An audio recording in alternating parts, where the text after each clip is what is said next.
प्रश्न क्रमांक पहिला आहे, सिन्नर संग्रहालय हे महाराष्ट्रातील कोणत्या जिल्ह्यामध्ये स्थित आहे? तर सिन्नर संग्रहालयाला गारगोटी संग्रहालय म्हणून ओळखले जाते. तर गारगोटी संग्रहालय म्हणजेच सिन्नर संग्रहालय हे महाराष्ट्राच्या ऑप्शन क्रमांक 4 नाशिक जिल्ह्यामध्ये स्थित आहे.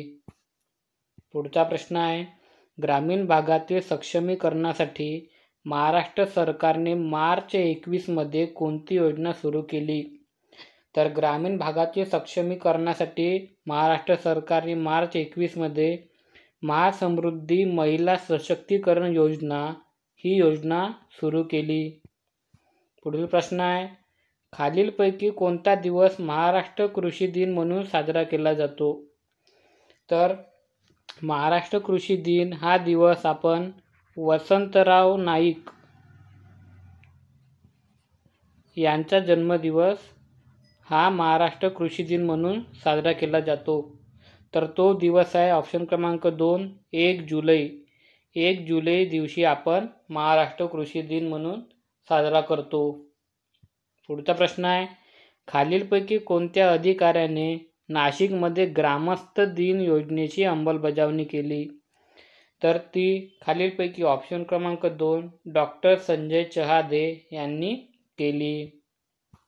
पुढचा प्रश्न आहे, राजस्थान, हरियाणा आणि गुजरातच्या काही भागात पसरलेला हा वाळवंटाचा प्रदेश आहे. तर खालीलपैकी ऑप्शन क्रमांक 2 थारचे वाळवंट हे राजस्थान, हरियाणा व गुजरात यांच्या भागामध्ये पसरलेला आहे. पुढचा प्रश्न आहे, भारतामध्ये माहितीचा अधिकार कायदा कोणत्या वर्षी संमत करण्यात आला? तर माहितीचा अधिकार कायदा म्हणजे RTI ॲक्ट हा खालीलपैकी ऑप्शन क्रमांक 4 2005 साली संमत करण्यात आला. पुढचा प्रश्न आहे, भारतीय राज्यघटनेच्या कोणत्या अनुच्छेदाद्वारे सर्वोच्च न्यायालयाला स्वतःचे आदेश व निकालाचा पुनर्विचार करण्याचे अधिकार आहे?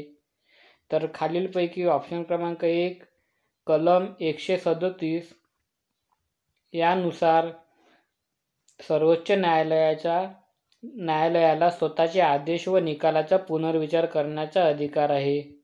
पुढचा प्रश्न आहे, 1991 ची कर सुधारणा समिती कोणाच्या अध्यक्षतेखाली नियुक्त करण्यात आली होती?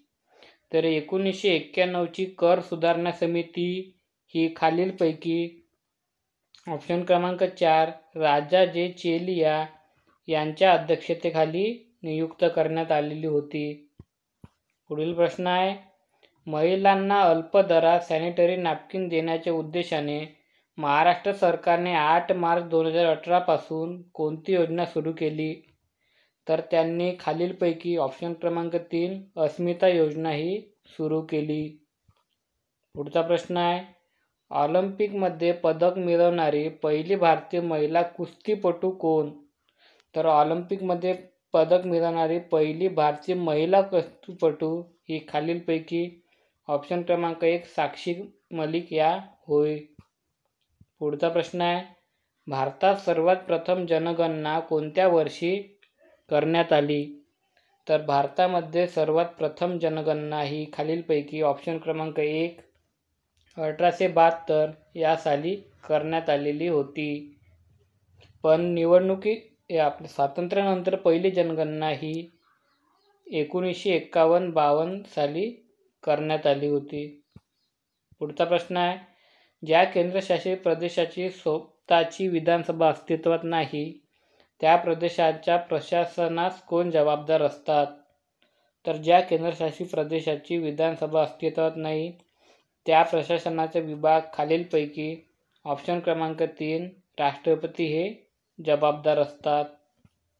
पुढचा प्रश्न आहे, टंगस्टन धातूच्या कोणत्या महत्त्वपूर्ण गुणधर्मामुळे त्याच्या विजेच्या दिव्यात वापर होतो? तर टंगस्टन धातूचा खालीलपैकी उच्च द्रवणांक म्हणजे हाय मेल्टिंग पॉइंट, त्याचा मेल्टिंग पॉइंट म्हणजे द्रवणांक हा उच्च असल्यामुळे त्याचा वापर हा आपल्या दिव्यामध्ये होत असतो. पुढचा प्रश्न आहे, अल्पसंख्याकांच्या हिताचे संरक्षण घटनेच्या कोणत्या कलमामध्ये समाविष्ट करण्यात आले आहे? तर अल्पसंख्याकांच्या हिताचे संरक्षण हे खालीलपैकी कलम 29 व 30 यामध्ये समाविष्ट करण्यात आलेले आहे. पुढचा प्रश्न आहे, लोटा हा नृत्य प्रकार खालीलपैकी कोणत्या राज्यात आढळतो? तर लोटा हा नृत्य प्रकार खालीलपैकी ऑप्शन क्रमांक 3 मध्य प्रदेश या राज्यामध्ये आढळतो.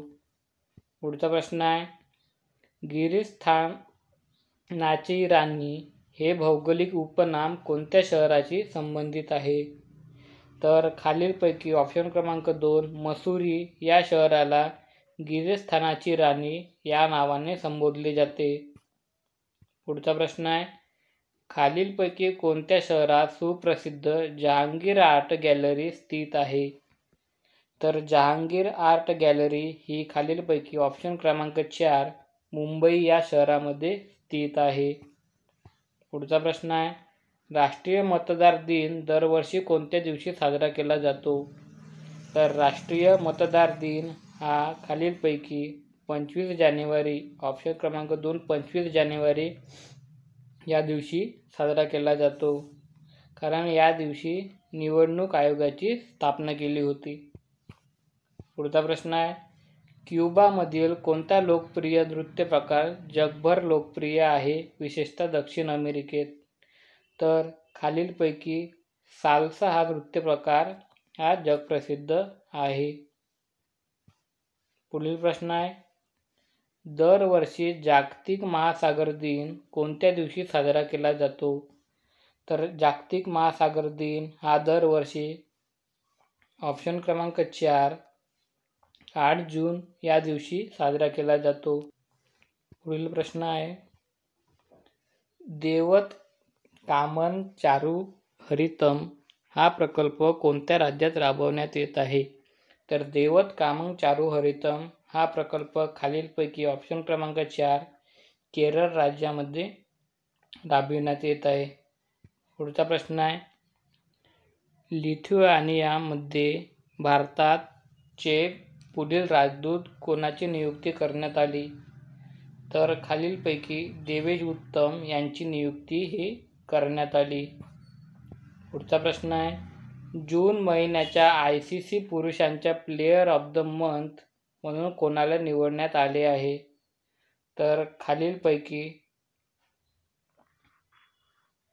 वानिंदू हरसंगा यांना निवडण्यात आलेले आहे. पुढचा प्रश्न आहे, पॅरा ॲथलेटिक्स वर्ल्ड चॅम्पियनशिप 2023 मध्ये कोणत्या भारतीयाने रौप्य पदक जिंकलेले आहे? तर पॅरा ॲथलेटिक्स वर्ल्ड चॅम्पियनशिप 2023 मध्ये खालीलपैकी निशात कुमार याने रौप्य पदक जिंकलेले आहे. मित्रांनो, व्हिडिओ आवडल्यास लाईक करा, चॅनलला सबस्क्राईब करा. थँक्यू.